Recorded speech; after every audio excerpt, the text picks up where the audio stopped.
ये एक exact replica है वेंकटेश्वरा कॉलोनी का, जो हैदराबाद के रंगारेड्डी डिस्ट्रिक्ट में पड़ता है। यहाँ पे एक फैमिली रहता है गुरुमूर्ति का, जहाँ पे head of the family Gurumurthy 39 साल का, जो एक एक्स आर्मी मैन रह चुका है और अभी गार्ड का नौकरी करता है। उसकी बीवी माधवी 35 साल की और बच्चे। गुरुमूर्ति एक एक्स आर्मी मैन होने की वजह से उसका रिस्पेक्ट थोड़ा कॉलोनी में ज्यादा था। इनफैक्ट वो एक बहुत ही लविंग फैमिली मैन है, जो अपने बीवी और बच्चों से बहुत प्यार करता है। लेकिन आज कुछ अलग है। पड़ोसी ने एक चीज नोटिस किया कि गुरुमूर्ति के घर से एक अजीब सा स्मेल आ रहा है, जो कि पड़ोसियों को बिल्कुल भी पसंद नहीं आ रहा था। स्मेल इतना ज्यादा हो गया कि एक पड़ोसी ने डोर के सामने आ गए पूछने के लिए कि क्या बन रहा है भाई। गुरुमूर्ति ने थोड़ा सा दरवाजा खोला। पड़ोसी ने देखने की कोशिश की, लेकिन कुछ भी नहीं दिखा उन्हें। उसने पूछा, ये अजीब सा स्मेल क्या है? अरे वो तो बस बकरे का सिर पका रहा था मैं। पड़ोसी ये सुन के चले गया। लेकिन घर के अंदर कुकर में जो मांस बन रहा था वो बकरे का नहीं बल्कि उसकी बीवी का था।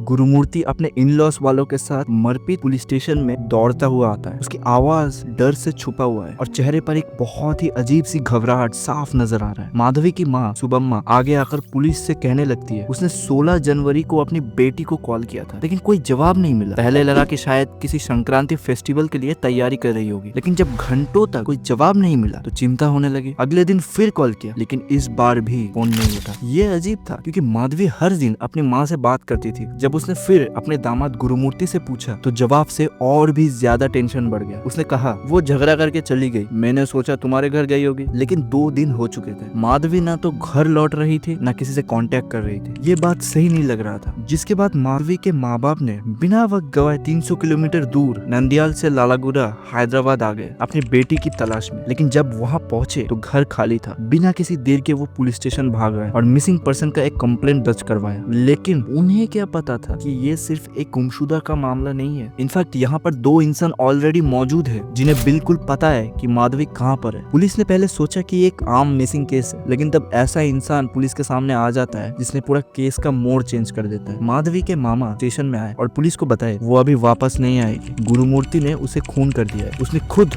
मुझे सब कुछ बताया।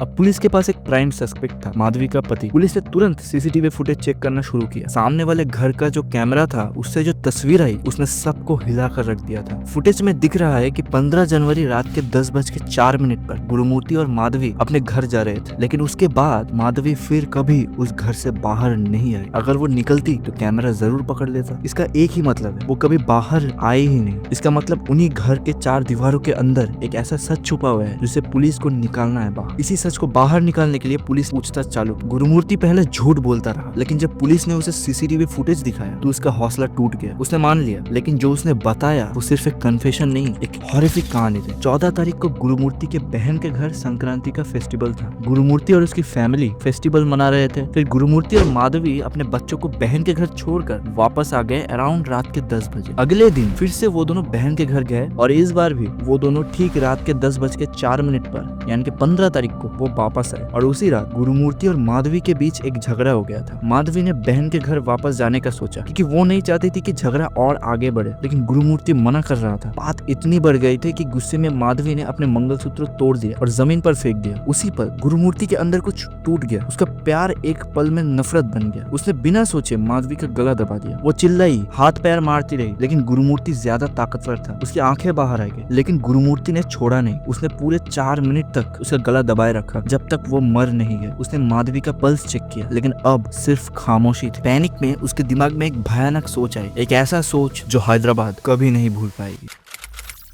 उसने माधवी का लाश बाथरूम में घसीट कर ले गया, कपड़े उतारे और एक बड़ी छुरी से उसके बॉडी के 4 टुकड़े कर दिए। फिर उसने कुछ टुकड़ों को हीटर के अंदर उबाला और कुछ टुकड़ों को सीधा स्टोव के ऊपर रोस्ट कर दिया। एक अजीब सी बदबू पूरी गली में छाने लगी थी। पड़ोसी एक दूसरे को देख रहे थे, सोच रहे थे कि ये कैसी बदबू आ रही है। लेकिन उसने एक ऐसा काम किया जो किसी ने ना सोचा होगा। बॉडी की जो हड्डियां बची थी उसका कोई सबूत ना बचे, इसीलिए उसने उसको पीस कर पाउडर बना दिया और उसे लेक पर फेंक दिया ताकि मछलियां उसे खा ले और कोई भी प्रूफ न रहे। अब देखो यहाँ पे 2 प्रॉब्लम है। सारे सबूत लेक के अंदर डालने की वजह से लाश का कोई भी सबूत पुलिस को मिल नहीं रहा, जिस वजह से पुलिस अब तक इस केस को एक मिसिंग पर्सन केस मान के चल रहा है, जो कि एक बहुत ही, अब क्या बताओ, आप समझ जाओ। एनीवेज, यही कंक्लूजन है। लेकिन अगर आप ये जानना चाहते हो कि कैसे एक नॉर्थ कोरियन हैकर ने बांग्लादेश से $951 मिलियन चोरी किया है, तो आप स्क्रीन के दिए हुए वीडियो पे क्लिक कर सकते हो। बाय।